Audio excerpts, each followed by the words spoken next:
Welcome, everybody. I'm Mark Preston, and I have the happy duty of being director of the Bloodview Center here. We're delighted to host Seth. Seth and I have regular conversations. Seth Meehan is the Associate Director of Academic Programming and Special Projects here at Boston College in the library. He received his bachelor's degree in theology from Georgetown and both his MA and PhD here from BC, and his mentor is sitting right there in the green sweater. So are you grading him today? It's an ongoing process. Seth's work has appeared in the New York Times, the Catholic Historical Review, the Archivum Historicum Societas Jesuit. I waited a long time to say that. The Journal of Jesuit Studies, Theological Studies, and the BC Magazine, where he was a contributing editor. His scholarship has been recognized with awards from the American Catholic Historical Association, the Catholic Library Association, and other organizations. And he is currently writing a biography of the man himself, John McElroy, editing a volume on the second Salvatore Brandy. And he said something to me alarming upstairs. We're working on, how many pages is your study currently?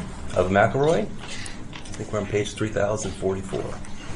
So every single second of John McElroy's life will be the man in his context. Cutting in your hand. Well, thank you very much. Thanks for the invitation to be here. I'm delighted to speak about kind of the unhealthy amount of time I've spent with this man.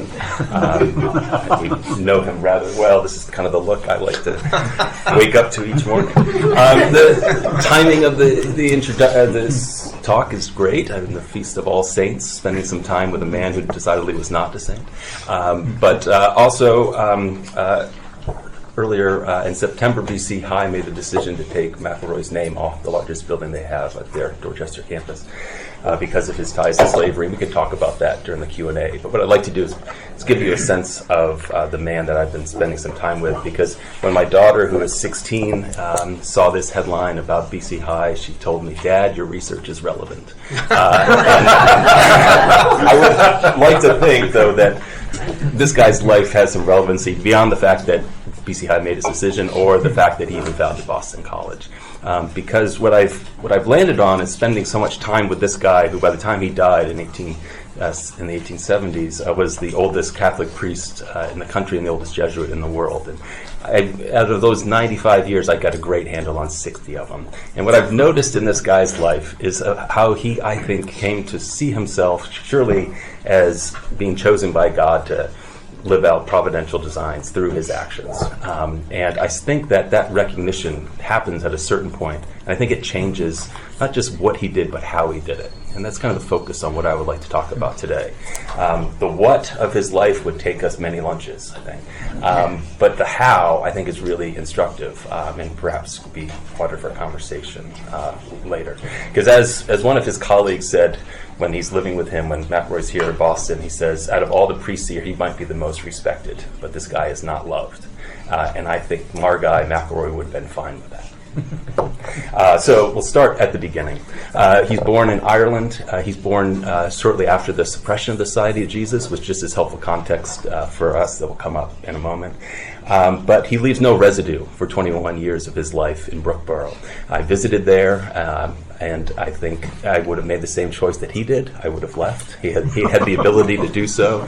And he left on a Saturday, the last Saturday of June, in 1803. That date will matter. But he boards the Serpent and he heads to Baltimore, which is a great place for a 21-year-old. There, the city's booming. It's doubled in population. It's a thriving economic port. He and his brother have a small grocery store in the perfect section of town. It's shortly up from the harbor. It's in the middle of Market Place or Market Square, Place. And so they have their own place. They're in the middle of this economic activity. And all the better is that Baltimore is also the hub of Catholic culture in the U.S. The bishop is there, and the year after he arrives is the publication of this book. It's one of the common publications of the time. It's a daily devotional guide for Catholics. It reminds them what feast days are and how they should pray on certain times of the year. But that publication is organized by this man. It's Leonard Neal, who at the time is the assistant bishop. He's also a former Jesuit. And bishops don't have always all the money, so he had to get a list of subscribers to support this publication.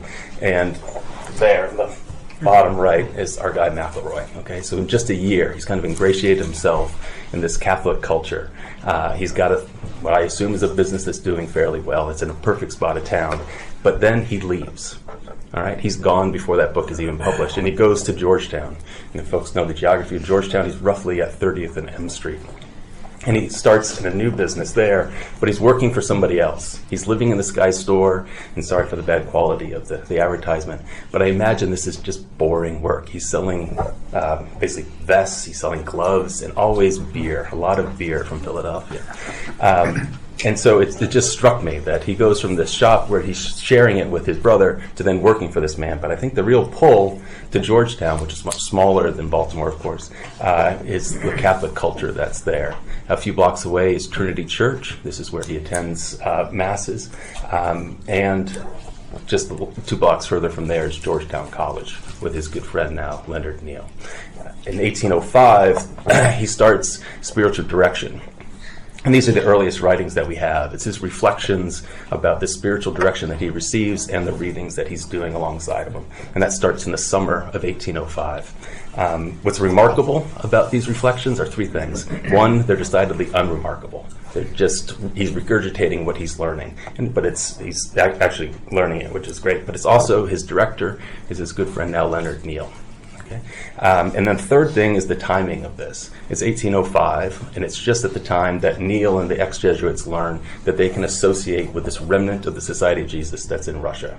All right, so it's just this perfect timing for this guy McElroy. And so he's convinced by Neal to move to Georgetown in 1806 in January. And he becomes their bookkeeper. And he said, well, look, what we're going to do is they're going to reorganize the Society of Jesus. You can join, but you don't have the education that we would need from a priest. He said, so instead of being a priest, we're going to put you in line to be a brother. And a brother is just a lifetime of work of menial tasks, a gardener, a baker, things like that. And McElroy's work will be a bookkeeper. And he throws himself into this when he joins the Society of Jesus in 1806 in October. And you can make out any of that. But his job is to track student expenses and their accounts. This is the expense of one of the guys who joined the Jesuits with him, but as a priest. And this guy Spink had like a shoe problem. Every other line has to do with that. He needs a new pair of shoes. But he's tracking things down, not to the dollar or penny, but like half pennies. And this is just his life. And he does it for students as well, so they can get a sense on the kind of transactions that were taking place. This is Nicholas Young. He had 2 sons at Georgetown, and he pays off his student accounts one year by giving the Jesuits a large plot of land in the nation's capital, which later becomes Gonzaga. And he also then, the next year, gives a bunch of fish. So I mean, that's how we're paying our bills. Maybe the dean should take this. And then also, this is Jeremiah Neal, who paid off his student bills, which was tuition, doctor's fees, and the like, in advance by giving the college a person, Isaac, which they put the value at $300. So these are the kind of transactions that he's involved in for a decade.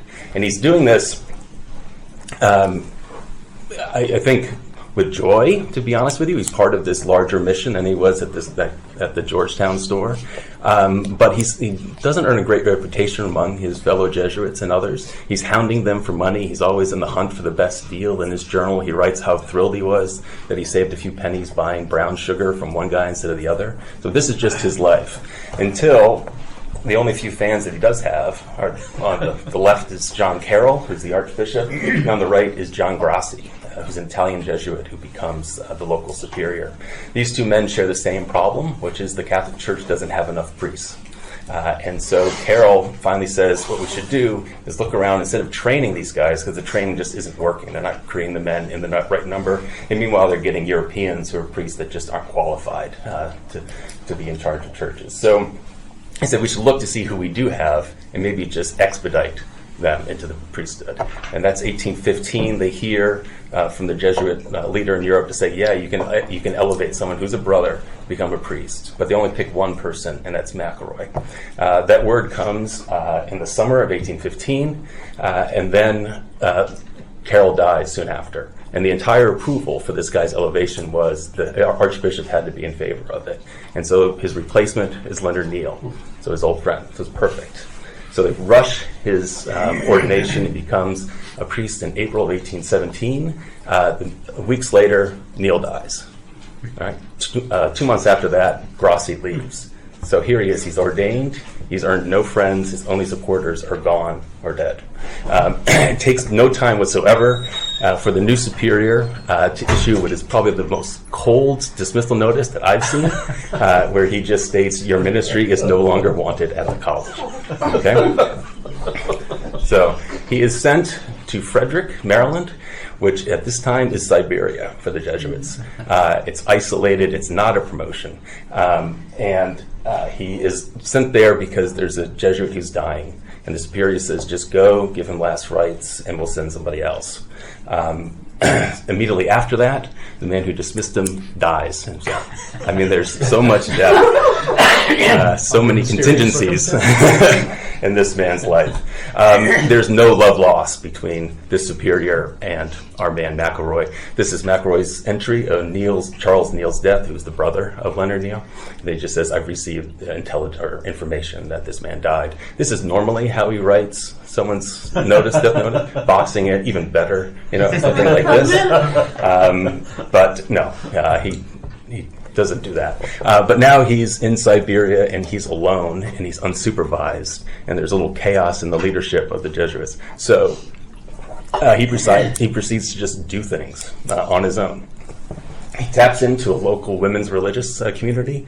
He asks for 2 women, and he brings them in, and he founds a school for girls. He asks for a third to come, and then he opens an orphanage. And then he turns around and he opens what is then the second Jesuit school in the East Coast, in the Maryland Mission, for boys. And both are free, and then somehow he works with these people that he has met through this work as being a brother and going off to all these rural areas. These politicians who at the last minute put forward to get him funding for his 2 schools. He's driving the people of Frederick absolutely insane. And they try to open up a girls' school. They try to open a boys' school. It just doesn't work. In the meantime, he convinces his Jesuit superiors to move the novitiate to Frederick. And he's also going around the East Coast, but also as far as St. Louis, leading retreats for clergy, but also for congregations. And he's just a ball of fire, all at the same time that Frederick goes from being Siberia to being a connection point between the East and West, because the canal comes through, the railroad comes through. And I think it's at this moment that this guy becomes who he is. He's just doing things, and he stops really having concerns for financial costs, which is to me one of the more surprising things for a guy that tracked to the half penny. He just doesn't mind racking up debts in the least.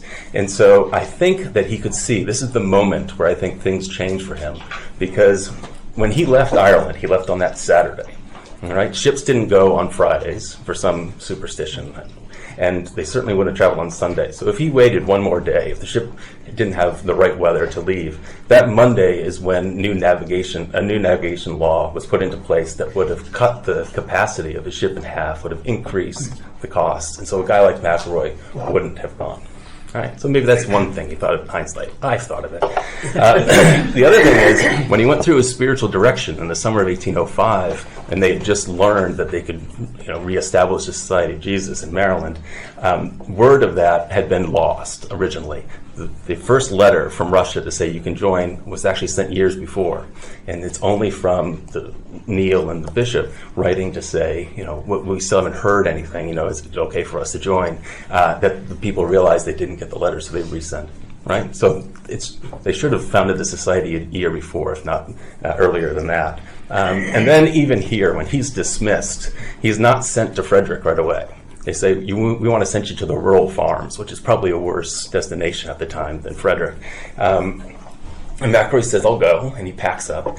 And then he said, I want to go on a retreat first. They said, no problem. So they send him off to do his retreat, and it's during that retreat that they hear about the Jesuit dying in Frederick. And they look and say, well, your bags are packed. Just go. And so that's how he ends up in Frederick. It's all these moments of these things that just seem to work right. Welcome to life in this society. Well, it's a wonderful point on how different or representative is this guy. And then I think everything culminates for him with the building of this church. It's still standing in Frederick. He needs a new church, and he's needed one the entire time that he's been there. He's been there 16 years. And an Irish Jesuit is with him at the time. And he says, you know what? He's like, we just built the church in Dublin.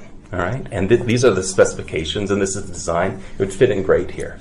And so McElroy looks at the plans. He says, great idea. And he takes those plans and enlarges them. All right, there are more Catholics in this small parish in Dublin than the entire county that Frederick's in.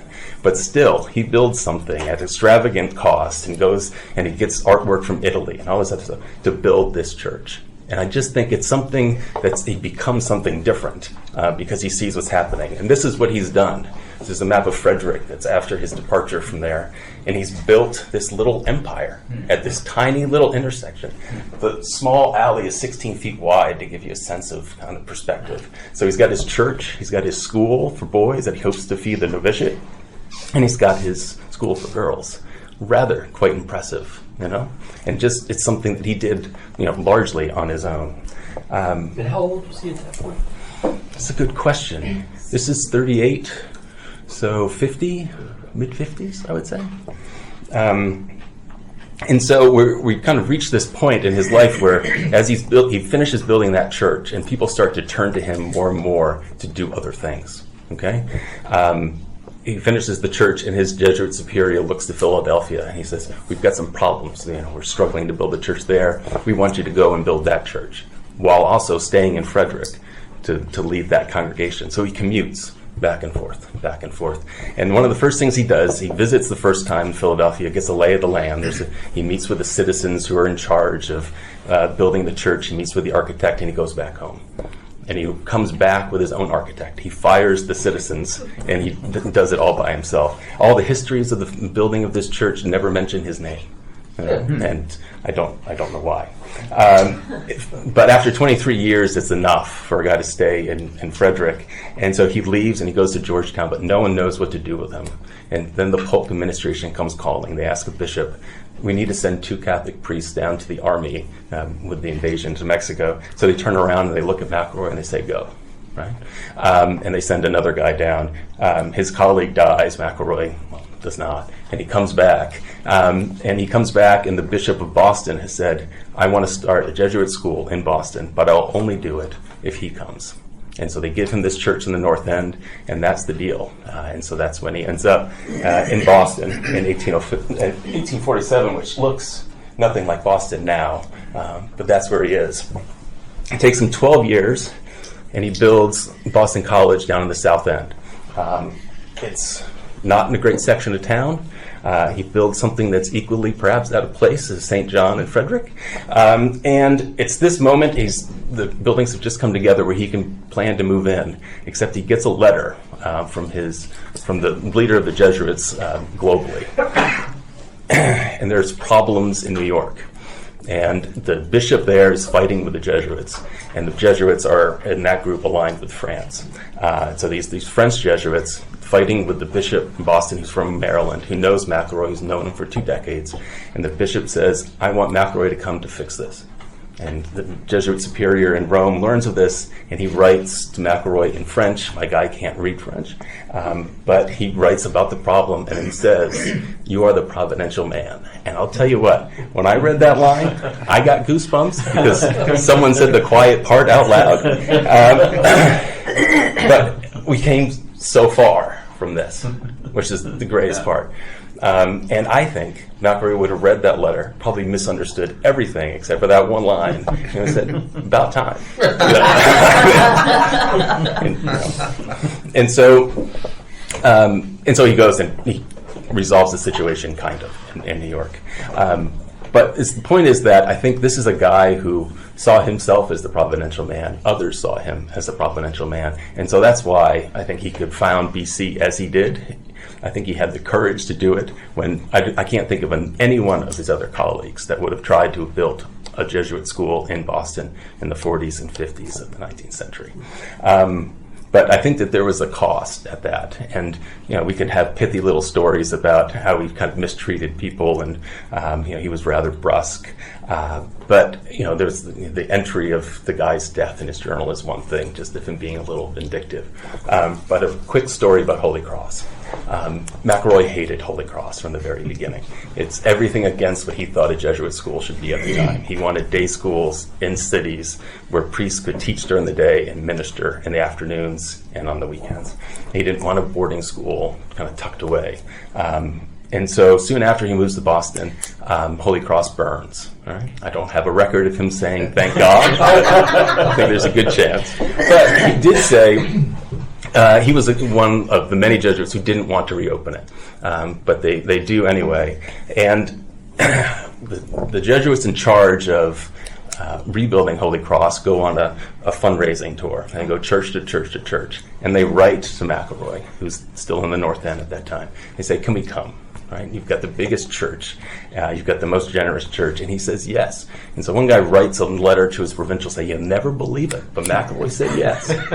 And they said, you don't have to do anything. Just sit there. We'll give a little talk, and we'll hand out the baskets, and we'll go along. They expect to raise $2,000, which is rather stunning to me that Catholics in 1853 are walking around with $2,000 in their pockets. And so the priests show up, and they're getting ready to talk. And this is the guy's account of what happens to him. Because before they could speak, McElroy gets up. And he tells his people, you've been so generous to me. He's like, do not support these people. He's like, it's their fault. They should have insured the building from the start. And so he, I think there was another line, but anyway, he blames the guys, his own brethren, for the destruction of Holy Cross and the inability to found it again. And so they're so upset because they only walk away with $200 rather than $2,000. And so this guy is one of his great lines in here is like, you look at John McElroy and you just laugh. And so I think that there are some of those people that you encounter in your life that you just look around and you're just like, oh, God, of course, And so I'm left with takeaway questions about this guy, right? I mean, if I could bring him back and have him for a cup of coffee, I would know first he would rather have a glass of whiskey, right? Because that was his preferred beverage. But I would say, was it worth it? Did you have to do it how you did it? I think there's a moment where he might have realized that he went too far. There was an incident in his Boston community. But I don't think anyone could have done what he did in founding BC when he did it. But the question is not just what he did, but kind of how he did it. And I think, would he have seen it, too far? Would he have seen it too much? But again, it's one of these things in terms of accomplishments and greatness. Is it necessary to do something like this? This is what I think about when I see this face every day. So those are the main questions that I have when I look at kind of the scope of his life. He didn't earn many friends, but he had admirers and people that were just relatively in awe of what he did. And then, the last story is that this photo is taken obviously when he's very old, but he's got cataracts and he goes blind. He basically lost his sight by the time he founded Boston College. And he's 81 years old, and he has done enough, I think. But he goes back to Maryland, and he enlists a doctor to have surgery. And I'm thinking 1863, 1865 is when this happens. I said, I'm imagining some butcher off the Civil War battlefields coming in with blood-soaked apron. But instead he finds this young German who had just arrived to Baltimore with this experimental technique, which I think is still used by and large. And he undergoes this radically new procedure, and he regains his sight. And I think it's because at the age of 83, he just wasn't done. Right? I think if you've chosen by God to do things, you better keep going. So that's this guy. And, I think it gives a sense on how we started as an institution, but things that were necessary, I think, for the Catholic Church and perhaps other groups on how things happen, whether or not that's good or bad. So that's what I've been thinking about with John McElroy. So, Okay. Well done. Thank you. Yeah. Seth, I want to bring up the S word. Yeah. Slavery. As you know, there's a big debate. There's a big debate on this campus about McElroy Commons, named after our founder. And there's a on the front of McElroy Commons, there's a stone relief of John McElroy. It says founder, 1863. And as you know, Boston College High School renamed its McElroy Hall. No, I myself am death on renaming buildings. I think that's a ridiculous story. Because you're reinventing the past. You're erasing the past. What was his engagement with slavery in Maryland? Yeah, sure. As a bookkeeper and clerk at the college, I mean, he was involved in transactions like we saw in the ledger in terms of, certain people being used for transactions. I mean, that's just what it was. He, participated in the sale and purchase of people, certainly. But I think I don't have any statements of him saying, "I wish we didn't have this," or "I'm glad we have this." But there's one scene from his journal that he kept on his way down the Mississippi River to Mexico, and it's the first time he really sees in the South these plantations. And this ship that he's on stops frequently, and he's amazed by it. And he has a chance to meet some slaves on his trip, and he recounts how he met some old woman, and he said, "What do you know of God?" And she said, "God loves me, and I love God." And he's like, and their rooms look pretty good too. I think that, to me, is his view. I think that he saw as long as I'm taking care of their souls, that's my job. And so he leads, while he's in Frederick, he's in charge of all these rural mission stations. So he has to go to people's homes and lead mass there. They're integrated but very segregated. And also, but what strikes me is when I compare his work as a clerk and a brother versus being a priest. One of the first things he does when he becomes a priest is he's assigned to Trinity Church at Georgetown, and he starts a school for black children.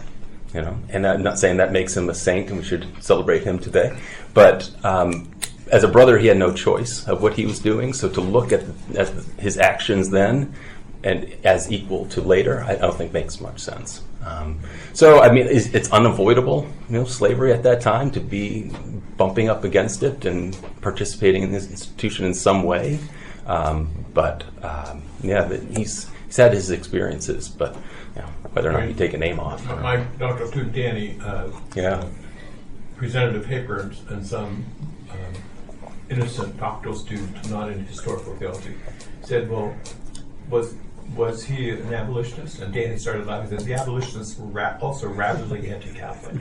So, of course, no Catholic would be an abolitionist. Right. They thought the Church of Rome was just as bad as slavery. So, yeah, and the Jesuits had their ups and downs. I mean, I think we're familiar with the sale of 1838. He doesn't have a role in that. He doesn't have a role in the province.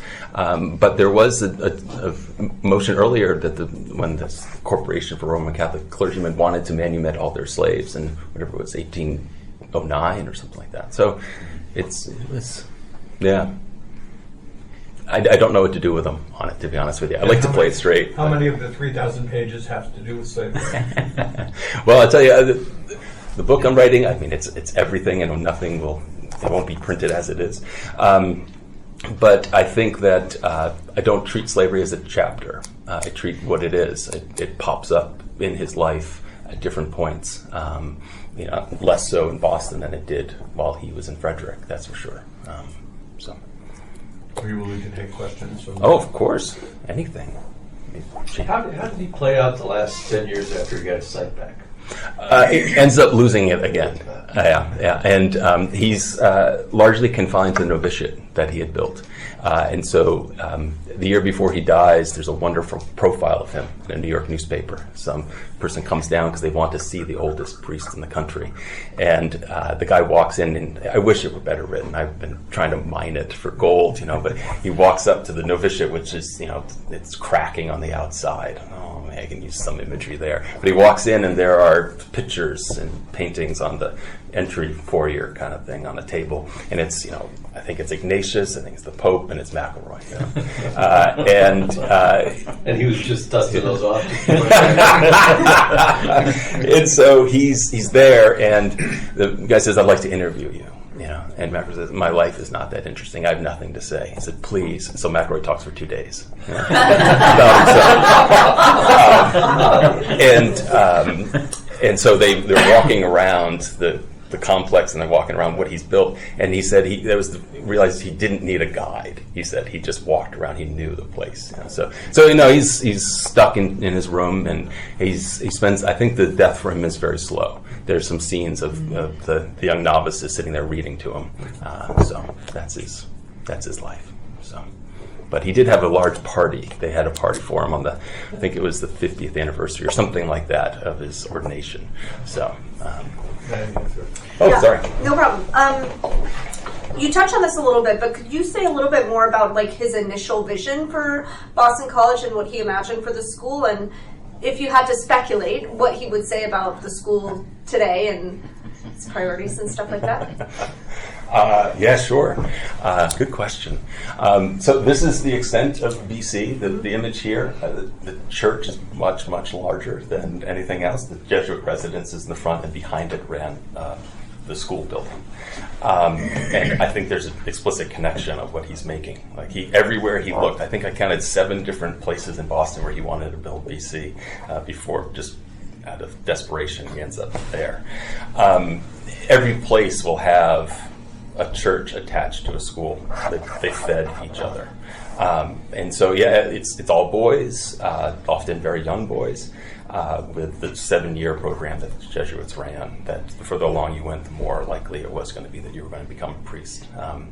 And so, but it's also kind of in an urban setting, rather than remotely, which, it's overstatement to say Holy Cross is some remote institution at the time, but it was far away from Boston. So, I think it was, explicitly to serve, not exclusively Catholics. They enrolled anyone according to their charter, and they did.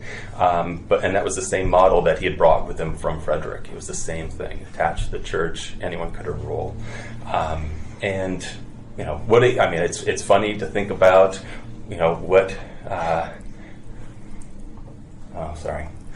what McElroy would think about, a campus like this. I think it just wouldn't make much sense. Enrolling men and women together, you could kind of get pithy about what you think he would say, but I do think in the end he would see, what the larger point of the institution is. And I think he would be just about fine with it. But no, good question. Yeah? So McElroy founded BC High as well as Boston College? Yeah, so originally they were one institution for a half century. So there was a 7-year program, so you would have kids as young as 12 taking classes in the same building as you would guys who were 21 and 22 years old. And so you would take classes based on your abilities. So I think by the end of the 19th century, we had 500 students enrolled in this kind of confined area. And so it's a decision a lot of these Jesuit schools were making at the time. We'll have to separate these two programs, and one program's going to have to go somewhere else. Georgetown sends the boys out here at BC. They sent the college boys out here. There's a separate graduation for the high school program, I think, for the first time in 1904. So that's when you see the two institutions becoming two different institutions, essentially.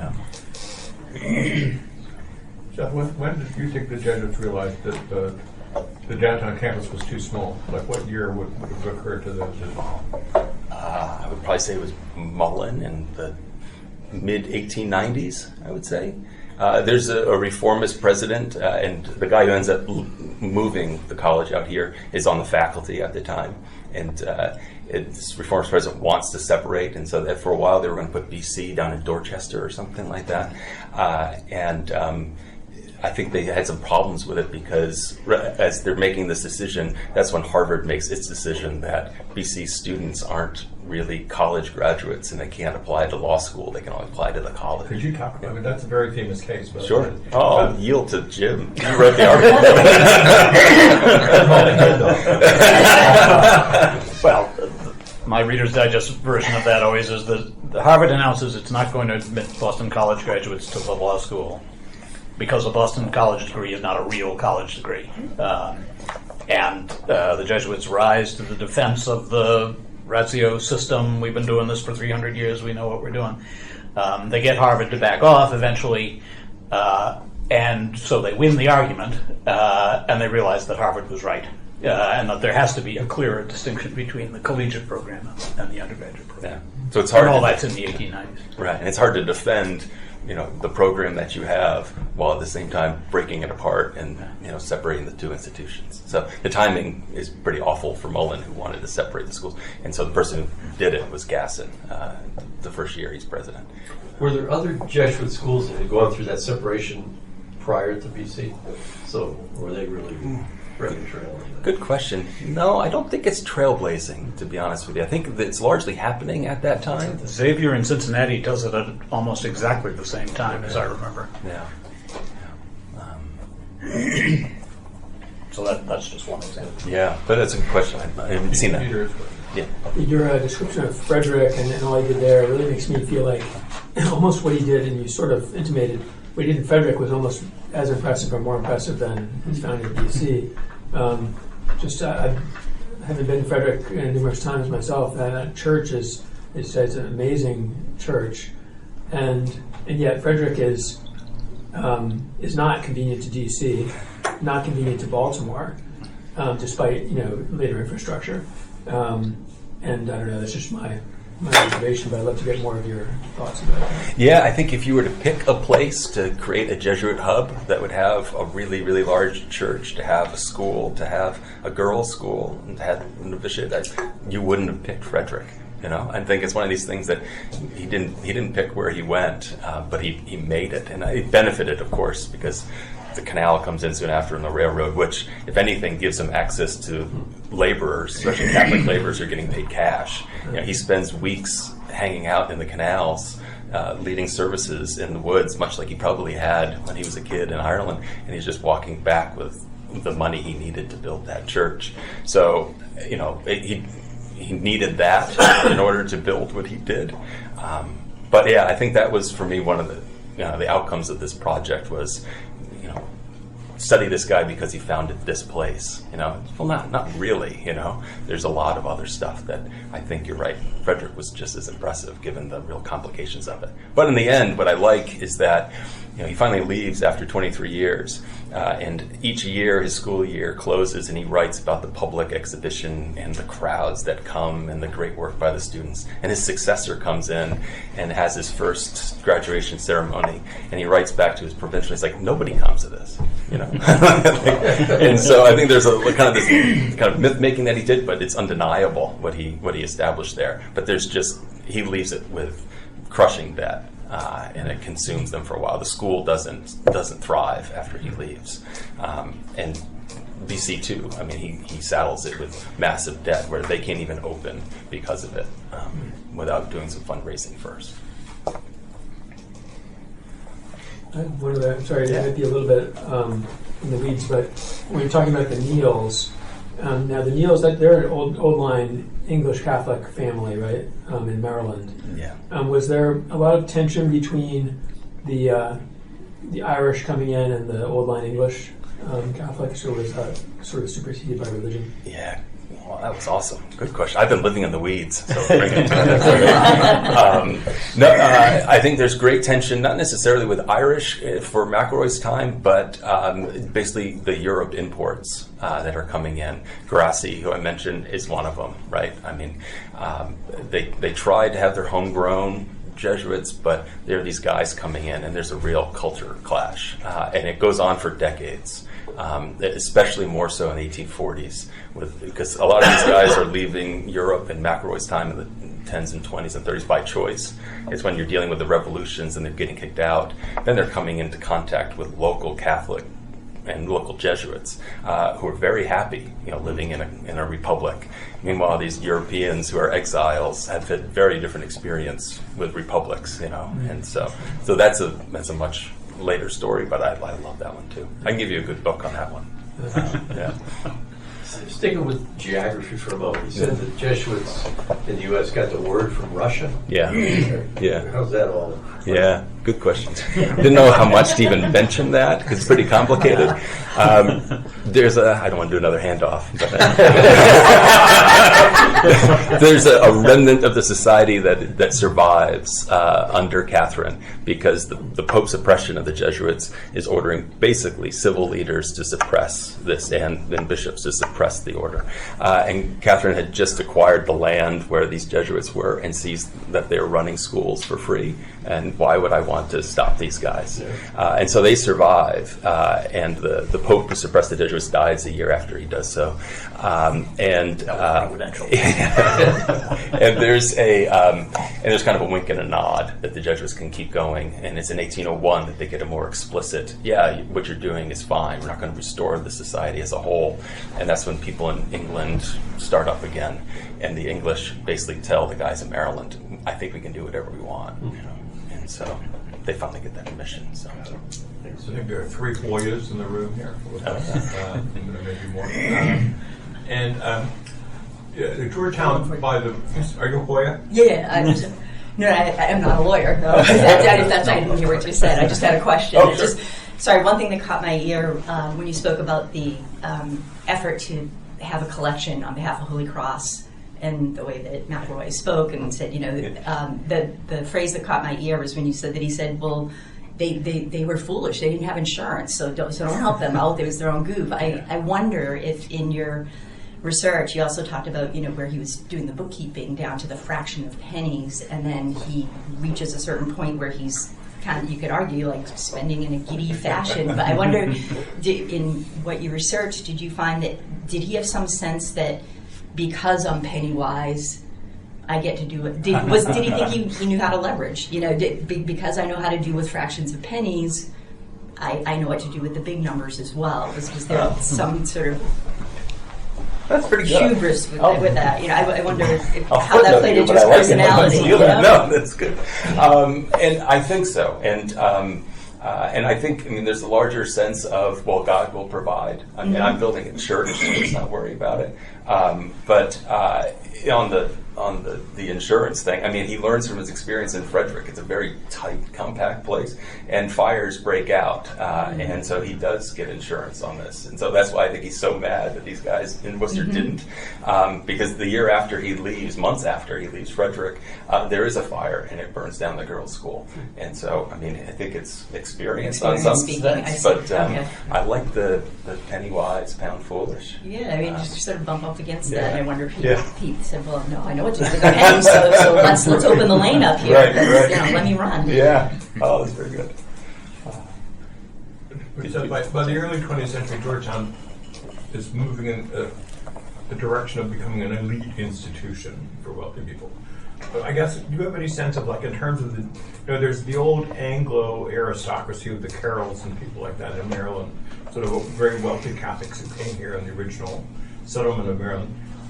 Was the Society of Jesus, when McElroy was active between the 1840s and 80s, was it primarily made up of immigrants? Was it primarily made up of people from the old Anglo aristocracy, or was it a mix? What was the... Yeah, it started at the beginning. The first Jesuits of Maryland are part of that Carroll line, I would say, and the Neils. It's with Fenwicks and people like that.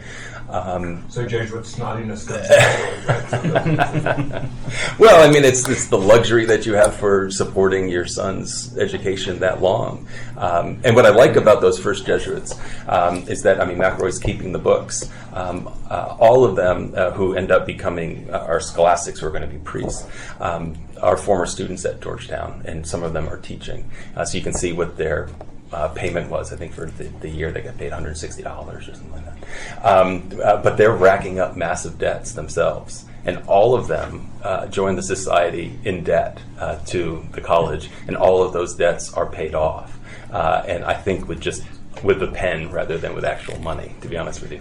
And one of the guys later is actually his account book. It says for his debt, it says paid because he entered the society. That's what it was. So, but that of course changes. But I think for a while, when I think about some of the guys, especially I'm thinking about the people who sustained in their vocation. These are guys who are old line, Carroll, Neil, that kind of group. The thing about fundraising in general, it seems to me, in the 19th century and into the 20th too, I suppose, for Catholics, is that it is by design a volume business, right? Mm-hmm. You get lots of contributions, lots of small contributions from lots of people, rather than, as we would do it today, few contributions from very wealthy people. So and they learn somehow to rely on that. It's adding up the pennies, but I mean, for a parish, they're only pennies, but they're going to give them again next week and the week after. And if the population is big enough and the regularity of it is enough, you can do it. It doesn't take long for that system to kind of run up debts as well. But that's seems to me the underlying philosophy of supporting the institution. Yeah.